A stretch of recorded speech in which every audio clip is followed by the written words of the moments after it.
नमस्कार, आप देख रहे हैं आई इंडिया और मैं हूं पंकज सिंह गौर। मैं हूं जयंत श्रीवास्तव। मैं उदय चौहान। आई इंडिया के दर्शकों को बता दें कि आज सीतापुर की 9 विधानसभा सीटों के लिए 96 उम्मीदवारों के प्रचार का समय खत्म हो चुका है। अभी तक प्रत्याशियों ने और उनके नेताओं ने डोर टू डोर या फिर रोड शो कर या फिर जनसभाएं कर अथवा शक्ति प्रदर्शन कर अपना प्रचार किया, लेकिन अब प्रचार खत्म हो चुका है और जितनी ताकत लगानी थी वो लग चुकी है। तो हम आज हमारी टीम इसलिए बैठी है क्योंकि ये बताने के लिए कि सीतापुर में किस पार्टी ने कितनी ताकत झोंकी है। हम आपको बताना चाहेंगे कि कितने बड़े सुरमाओं ने सीतापुर आकर अपने पार्टी के पक्ष में माहौल बनाने का काम किया है। तो कौन किस पार्टी के कितने बड़े नेता सीतापुर पहुंचे हैं ये हम आपको जानकारी देंगे। क्योंकि सीतापुर का इतिहास भी हम बताना चाहेंगे। सीतापुर की अगर बात करें तो 2017 में भारतीय जनता पार्टी 7 विधानसभा की सीटें जीती थी। एक पर समाजवादी पार्टी और एक पर बसपा को विजय मिली थी।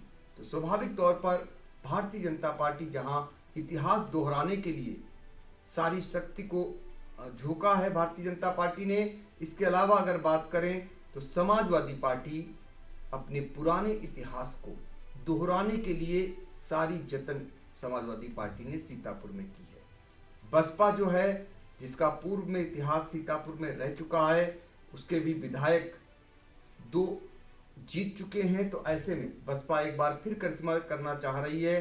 कितनी सफलता मिलेगी ये भी आने वाला समय बताएगा। लेकिन बसपा खेमे से अच्छी खबर इसलिए नहीं है, उनकी अपनी बहन जी मायावती पहली बार ऐसा हुआ है कि सीतापुर प्रचार के लिए नहीं आई।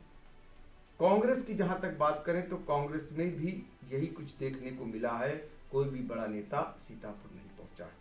तो इसके लिए हम सीधे अपने संवाददाताओं के पास चलेंगे और जानेंगे एक एक पार्टी का हाल। तो सबसे पहले चलते हैं अपने सहयोगी जयंत श्रीवास्तव के पास और उनसे जानते हैं कि किस पार्टी का कौन नेता आया, वो किस पार्टी के बारे में पूरी जानकारी देने जा रहे हैं। देखिए, हम आपको बता देंगे समाजवादी पार्टी के बारे में हम पहले बात करेंगे। तो समाजवादी पार्टी में जो सपा के राष्ट्रीय अध्यक्ष हैं, पूर्व मुख्यमंत्री हैं अखिलेश यादव, इनकी एक जनसभा पूरे ज़िले में हुई है और बिस्वा को केंद्र मानकर इनकी जनसभा वहाँ पे बिस्वा में हुई सभी 9 सीटों के लिए। इसके अलावा जो सुभाषपा के जो राष्ट्रीय अध्यक्ष हैं ओम प्रकाश राजभर, इन्होंने सिधौली में एक जनसभा की है, गोंदला और मिश्रिक और मोहली, इन विधानसभाओं में जनसभाएं की हैं। स्वामी प्रसाद मौर्य जो पूर्व मंत्री हैं, इन्होंने रामपुर मथुरा में सपा प्रत्याशी जो हैं सेवता से महेंद्र सिंह जीन बाबू, इनके समर्थन में जनसभा की है। इनके साथ में एमएलसी हैं राजपाल कश्यप। हाँ, एमएलसी राजपाल कश्यप हैं और जनवादी पार्टी के राष्ट्रीय अध्यक्ष संजय सिंह चौहान और जय हिंद समाज पार्टी के राष्ट्रीय अध्यक्ष हैं नंदलाल निषाद, ये लोग जनसभा में शामिल हुए थे। तो समाजवादी पार्टी से इतने नेताओं ने पार्टी प्रत्याशियों के और गठबंधन के जो प्रत्याशी थे उनके समर्थन में चुनाव प्रचार किया है। क्योंकि समाजवादी पार्टी पिछले 20 सालों का अगर इतिहास देखा जाए तो सीतापुर में कभी 7, कभी 6, कभी 5 सीटें जीतती आई है। 2017 में समाजवादी पार्टी को बड़ा नुकसान हुआ था जब पार्टी का सिर्फ एक विधायक महमूदाबाद से नरेंद्र वर्मा चुने गए थे। बाकी सारी सीटों पर चुनाव समाजवादी पार्टी हार गई थी। लेकिन चुनाव पूर्व समाजवादी पार्टी ने एक बड़ा करिश्मा भी किया, जिसमें समाजवादी पार्टी ने बसपा के विधायक सिधौली से डॉक्टर हरगोविंद भार्गव को पार्टी में शामिल कर लिया। सदर से भाजपा के विधायक राकेश राठौर को भी समाजवादी पार्टी अपने परिवार में ले आई। तो पार्टी के 3 विधायक चुनाव पूर्व भी हो गए। तो समाजवादी पार्टी इस बार क्या कुछ नतीजे लेकर आएगी ये फिलहाल मतदाता तय करेंगे। लेकिन समाजवादी पार्टी से जो उम्मीदें थी प्रत्याशियों को कि पार्टी के जो उनके नेता हैं अखिलेश यादव और अन्य दूसरे नेता उनकी सभाएं होंगी, उस तरीके की सभा नहीं हुई। सिर्फ एक सभा अखिलेश यादव की हुई। दूसरे नंबर के जो नेता उनके गठबंधन के थे उन्होंने जरूर सीतापुर को मथा, 3 विधानसभा क्षेत्रों में ओम प्रकाश राजभर, उस इलाके में राजभर समाज के काफ़ी संख्या में मतदाता हैं, वहाँ वो पहुँचे और उन्होंने पार्टी प्रत्याशियों के समर्थन में बड़ी जनसभाएं की। उससे जरूर एक उम्मीद कहिए, एक विश्वास कहिए, एक टेम्पो बना समाजवादी पार्टी का। और स्वामी प्रसाद मौर्य जो हाल ही में भाजपा से सपा में आए हैं, उनकी भी एक पकड़ है मौर्य समाज में। उन्होंने महेंद्र कुमार सिंह झीन बाबू, उनके समर्थन में रामपुर में एक बड़ी जनसभा कर समाजवादी पार्टी के पक्ष में माहौल बनाने का काम किया। अब कितना लाभ मिलता है ये समय बताएगा। और इसी तरह संजय चौहान और इसके अलावा नंदलाल निषाद, समाजवादी पार्टी ने इनके जो समाज के बड़े बड़े नेता थे उनको लाने का प्रयास किया है यहाँ पर, ताकि उनके समाज के लोगों के वोट उन्हें मिल सके। तो ये समाजवादी पार्टी का हाल था। फिर हम अब चलेंगे अपने सहयोगी उदय प्रकाश सिंह के पास, वो किस पार्टी का हाल बताते हैं। उदय जी, हम सबसे पहले बात करेंगे सत्तारूढ़ भाजपा की। भारतीय जनता पार्टी ने सीतापुर में लगभग अपनी पूरी ताकत झोंक दी, उनके स्टार यहाँ खूब चमके। बात करें हम प्रधानमंत्री नरेंद्र मोदी की, तो इनकी सभा मुख्यालय पर सीतापुर में हुई। इसके अलावा राष्ट्रीय अध्यक्ष जेपी नड्डा, गृह मंत्री अमित शाह जो आज ही आए थे, मुख्यमंत्री योगी आदित्यनाथ की 3 सभाएं हुई। उसके पहले 2 सभाएं पहले भी कर चुके थे। डिप्टी सीएम केशव प्रसाद मौर्य ने आज 2 जनसभाएं की आज ही। प्रदेश अध्यक्ष स्वतंत्र देव सिंह ने आज 1 जनसभा की।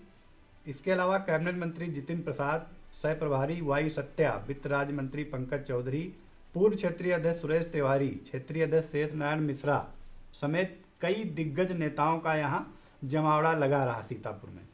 तो सबसे ज्यादा अगर प्रचार में किसी को माना जाए तो भारतीय जनता पार्टी आगे रही। स्वयं प्रधानमंत्री से लेकर के मुख्यमंत्री योगी आदित्यनाथ और उनके अपने नेता गृह मंत्री अमित शाह वो भी प्रचार करने आए। राष्ट्रीय अध्यक्ष जेपी नड्डा भी पहुंचे। और इसके अलावा कुछ दिन पहले अगर बात करें तो रक्षा मंत्री राजनाथ सिंह भी सीतापुर पहुंचे थे। तो इस तरीके से जितने बड़े नेता भारतीय जनता पार्टी के हैं वो सीतापुर आ चुके हैं। चूंकि चुनौती भी सीतापुर से है, राजधानी से सबसे सटा हुआ जिला सीतापुर है और पिछली बार 7 सीटें यहाँ पर भारतीय जनता पार्टी ने जीती थी। एक विधायक उनके चुनाव पूर्व भी चले गए, झटका लगा भारतीय जनता पार्टी को।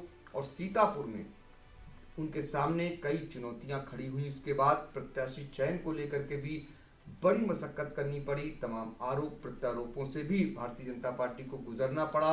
यहाँ तक कि 2 प्रत्याशी ऐसे खड़े हो गए भारतीय जनता पार्टी प्रत्याशियों के मुकाबले जो बागी बन करके उनको चुनौती देने लगे। तमाम सवाल ऐसे खड़े हुए, लेकिन ये इतना सारा प्रचार भारतीय जनता पार्टी के लिए कितना फायदेमंद होगा ये भी समय बताएगा। फिर एक बार हम चलेंगे जयंत श्रीवास्तव के पास, और अब वो किस पार्टी का हाल बताने जा रहे हैं। देखिए, अब हम बात करेंगे बसपा की।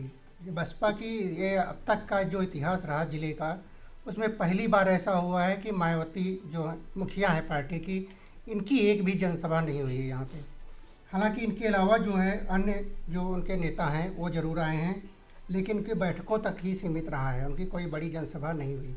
उसमें जो आए हैं बसपा के राष्ट्रीय प्रवक्ता फैजान खां, लखनऊ मंडल जोनल के इंचार्ज रहे मुनकाद अली, पूर्व मंत्री हामिद रजा और मुख्य सेक्टर प्रभारी हैं अखिलेश अम्बेडकर। इन लोग आके अपने पार्टी प्रत्याशियों के समर्थन में उन्होंने बैठक कर लुभाने का प्रयास किया जनता को। देखिए, ये हाल तब है जब बहुजन समाज पार्टी के वोट को पाने के लिए सपा हो या फिर भाजपा हो, दोनों उन्हें उन पर कब्जा जमाना चाहती हैं। ऐसे में बसपा सुप्रीमो मायावती का ना आना पार्टी जनों के लिए एक हतोत्साहित भरा कदम रहा।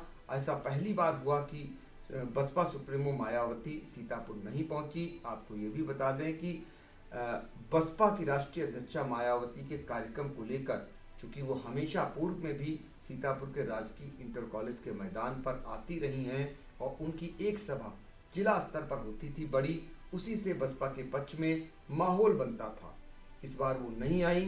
हालांकि स्थानीय नेता ये मान रहे थे कि बहन जी जरूर आएंगी, इसलिए उन्होंने वहां की परमिशन तक करा ली थी। लेकिन पता चला कि मायावती ने सिर्फ लखनऊ मंडल स्तर पर एक सभा की और अपने नेताओं को लखनऊ से ही संबोधित कर दिया वहां बुला करके। तो जो माहौल जिले में बनना चाहिए था वो माहौल नहीं बनता दिखाई दिया। दूसरे स्तर के जो नेता थे, यहाँ तक कि सतीश चंद्र मिश्रा जैसे नेता भी सीतापुर नहीं आए। जिनकी मांग थी वो किस कारण से नहीं आए ये फिलहाल पार्टी जाने। तो ये दिक्कतें उनके सामने आ रही हैं। मुनकाद अली जरूर आए और उन्होंने कुछ इलाकों में पार्टी के पक्ष में माहौल बनाने का काम किया। इसका कितना फायदा बहुजन समाज पार्टी को मिलेगा ये भी फिलहाल समय बताएगा। तो अब हम फिर एक बार चलेंगे उदय प्रकाश सिंह के पास और जानेंगे अब वो किस पार्टी के प्रचार का हाल हमें बताने वाले हैं।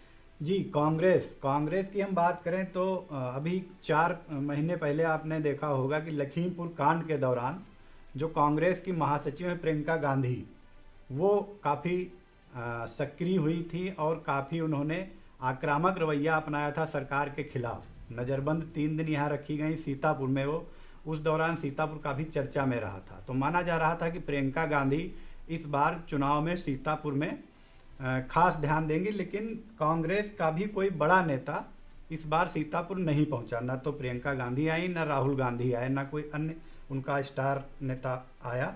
हालांकि उनके राष्ट्रीय प्रवक्ता आचार्य प्रमोद कृष्णन और सुप्रिया श्रीनेत ये सीतापुर पहुंची। इसके अलावा कांग्रेस नेत्री पूनम पंडित, पूर्व मुख्यमंत्री सुशील शिंदे की बेटी विधायक सोलापुर महाराष्ट्र परनीत शिंदे और पूर्व सांसद जफर अली नकवी सीतापुर आए और इन्होंने जरूर पार्टी के पक्ष में माहौल बनाने का काम किया।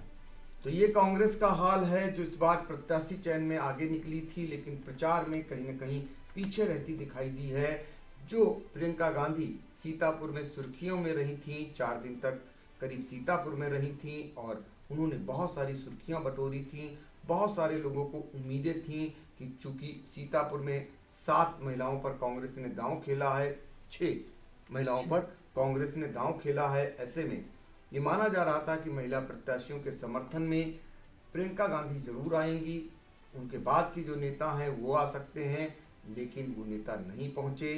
कांग्रेस पार्टी के प्रत्याशियों को इसका मलाल भी होगा। हालांकि कई जगह कांग्रेस के प्रत्याशियों ने खूब धुआंधार प्रचार किया, खासकर सदर विधानसभा सीट पर। ऐसे में कांग्रेस कितना लाभ उठा पाएगी ये भी समय बताएगा। और इस बार खास बात ये भी हम बताना चाहेंगे कि आम आदमी पार्टी ने भी सीतापुर में प्रत्याशियों को उतारा था, लेकिन उनका कोई भी बड़ा नेता सीतापुर में प्रचार करने नहीं आया। प्रत्याशी स्वयं में प्रचार करते नजर आए हैं।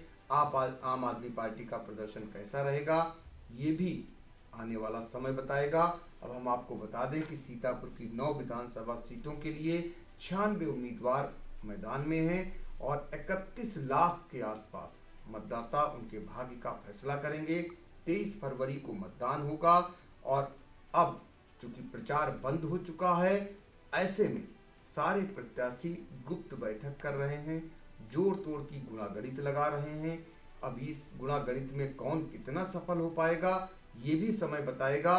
दर्शकों से हमारा यही कहना है कि आई इंडिया को अपना कोई भी सुझाव उन्हें देना है या कोई उन्हें अतिरिक्त जानकारी लेनी है तो निश्चित तौर पर हमारे आई इंडिया चैनल को सब्सक्राइब करें और कमेंट लिख करके हमें सूचित करें। हम जरूर आपकी ज़रूरत को आप तक पहुंचाने का प्रयास करेंगे। आपकी जानकारी जो भी हमसे चाहेंगे वो भी हम पहुंचाएंगे।